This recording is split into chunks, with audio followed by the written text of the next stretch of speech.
জুলাই অভ্যুত্থান দমনে হত্যার নির্দেশ, মারণাস্ত্রের ব্যবহার সহ 5 অভিযোগে শেখ হাসিনার বিরুদ্ধে অভিযোগ গঠনের আবেদন করেছে প্রসিকিউশন। মঙ্গলবার শুনানির প্রথম দিনে আন্তর্জাতিক অপরাধ ট্রাইব্যুনালে শেখ হাসিনা সহ 3 আসামির সুনির্দিষ্ট অপরাধের বিস্তারিত তুলে ধরেন চিফ প্রসিকিউটর। তবে আসামি পক্ষের আইনজীবীর দাবি, এসব অভিযোগ সঠিক নয়।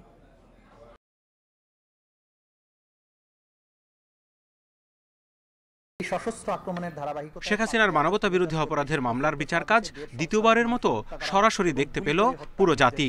এদের অভিযোগ গঠনের শুনানিতে শেখ হাসিনা ও তার 2 প্রধান সহযোগী সাবেক স্বরাষ্ট্রমন্ত্রী আসাদুজ্জামান ও আইজিপি আব্দুল্লাহ আল মামুনের বিরুদ্ধে করা সুনির্দিষ্ট 5টি অভিযোগের বিস্তারিত তুলে ধরে প্রসিকিউশন।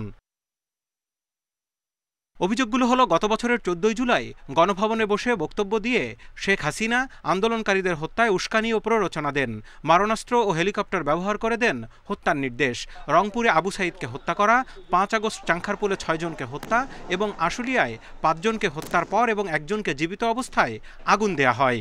এসব অভিযোগে 3 আসামির বিরুদ্ধে অভিযোগ গঠনের আবেদন করেন চিফ প্রসিকিউটর। প্রসিকিউশনের অভিযোগ 1400 জনকে হত্যায় 3 লাখের বেশি গুলি ব্যবহার করা হয়েছে। এর মধ্যে কেবল ঢাকাতেই ব্যবহার হয় 95,000 গুলি।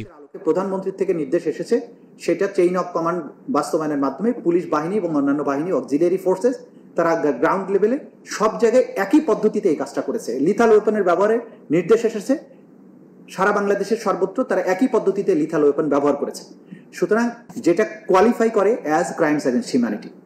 শেখ হাসিনা ও আসাদুজ্জামান পলাতক থাকায় তাদের পক্ষে রাষ্ট্র কর্তৃক নিয়োগ করা আইনজীবী আমির হোসেন এদিন শুনানি না করে প্রস্তুতির জন্য 15 দিন সময় আবেদন করলে আদালত 1 সপ্তাহ সময় দেন। আগামী 7 জুন পরবর্তী শুনানি। তার বিরুদ্ধে যে 5টি চার্জ আনা হয়েছে, এই চার্জগুলি সঠিক হয় নাই।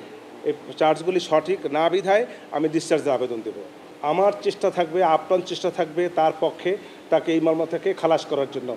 এদিকে মামলার আরেক আসামি সাবেক আইজিপি চৌধুরী আব্দুল্লাহ আল বাবুনকে আদালতে হাজির করা হলেও তার আইনজীবী জানান, অভিযোগ গঠনের শুনানির পর্যায়ে তার কোনো বক্তব্য নেই। আমি কোনো সাবমিশন রাখছি না। Jahidul Bashar, independent news, Dhaka.